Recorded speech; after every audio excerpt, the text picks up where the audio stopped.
It all started with a gala, a glittering, high-profile event where the city's elite gathered to show off their wealth, beauty, and connections.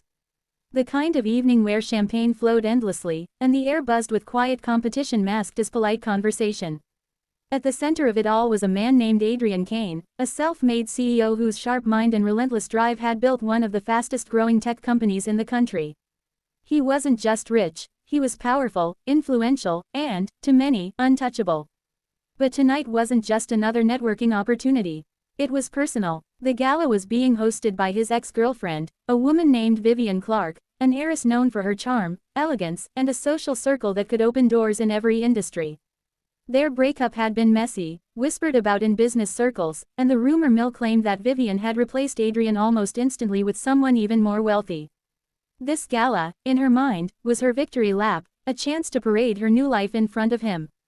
Adrian knew exactly what she was doing, and while he normally wouldn't care about petty displays, he wasn't going to walk into her carefully orchestrated night alone. He decided on something bold. He'd bring a date. But not just any date. Someone unexpected, someone so far removed from Vivian's carefully groomed socialite friends that it would turn heads for all the right reasons. The decision was made the afternoon before the event. While waiting for his coffee at a small, cozy cafe downtown, Adrian overheard a young woman struggling to convince the barista to let her pay for her drink later. She was dressed plainly, jeans, a slightly oversized sweater, and sneakers that had seen better days, but her eyes were bright, and her voice carried warmth even as she stumbled through her words. She eventually sighed, ready to leave without the coffee, when Adrian quietly stepped in and paid for it without a word. "Thank you," she said, her cheeks flushed. "I promise I'm not usually this chaotic." Something about her, genuine, unpolished, unafraid to be real, intrigued him. Her name was Emma Hayes, and she was a freelance illustrator trying to make ends meet while caring for her younger brother. They talked briefly, and by the end of the conversation, Adrian found himself saying something outrageous. "Come with me to a gala tomorrow night," he said. Emma blinked at him, sure she'd misheard. "You mean, like, a fancy event? Black tie?" "Yes. As my date." The logical answer would have been no. She didn't know him, didn't have anything to wear, and had no reason to walk into a room full of strangers. But something in his expression told her it wasn't about romance, it was about making a point. And maybe, deep down, she wanted an adventure. The next day was a blur. Adrian arranged for a stylist to meet Emma, and for the first time in years, she saw herself in a mirror and didn't immediately look away. The deep emerald gown hugged her in all the right places, her hair fell in soft waves, and the light makeup brought out her eyes. She still felt like herself, but a version she'd forgotten could exist. When they arrived at the gala, conversations halted for just a moment. People expected Adrian to bring a model, an actress, maybe another executive's daughter. Instead, they saw Emma, someone they couldn't place, someone whose presence didn't scream wealth but radiated an unshakable calm. She wasn't trying to impress anyone, and that in itself was captivating. Vivian noticed immediately. She glided over in a dress that looked like it had been designed solely to catch camera flashes. "Adrian," she purred. "And, who is this?" "This is Emma," Adrian replied smoothly. "An artist. She's brilliant." Vivian's smile tightened. She looked Emma up and down, her eyes lingering just long enough to signal judgment before turning back to Adrian. But if she thought Emma would be intimidated, she was wrong. Emma offered her hand with an easy smile. "It's a beautiful event," she said genuinely. "I can see you put a lot of love into it." The comment was so unexpected that Vivian's composure faltered for a split second. Love wasn't the word most people used for an event like this. And yet, Emma meant it.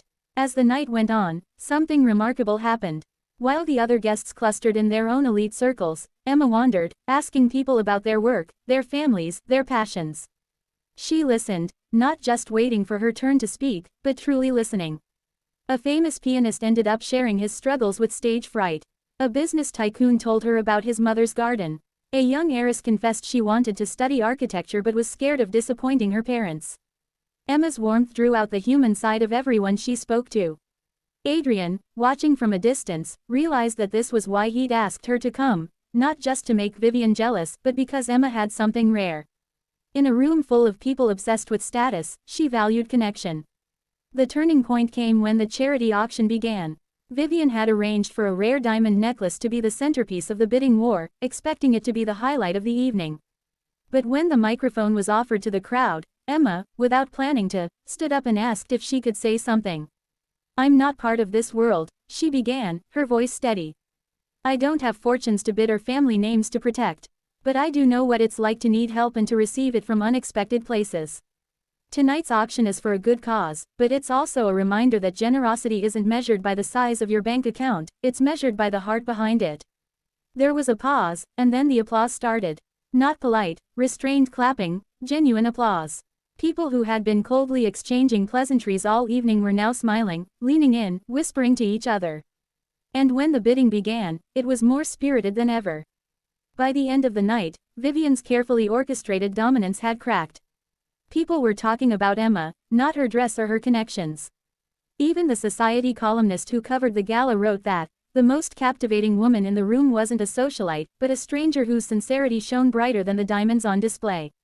As they left, Adrian opened the car door for Emma, a faint smile playing on his lips. "You were incredible tonight," he said. "I didn't do anything," she replied with a shrug. "I just talked to people." "That's exactly it," he said quietly. "You reminded them they're people." In the weeks that followed, Emma's life began to change in ways she hadn't expected. Several guests from the gala reached out, offering to commission her artwork or connect her with opportunities. She didn't become a different person, she simply stepped into the version of herself that had always been there. As for Adrian, he realized that while he had invited Emma to make a point, she had made one of her own, that power and beauty are fleeting but authenticity leaves a mark no one can erase. And though they didn't label their relationship right away, one thing was certain, neither of them would ever forget the night a so-called random girl outshined every heiress in the room, simply by being herself. In the end, the gala wasn't a victory for Vivian or Adrian. It was a victory for truth, kindness, and the kind of presence that can turn even the most glittering event into something real. Because sometimes, the brightest light in the room isn't the chandelier overhead, it's the soul that refuses to dim.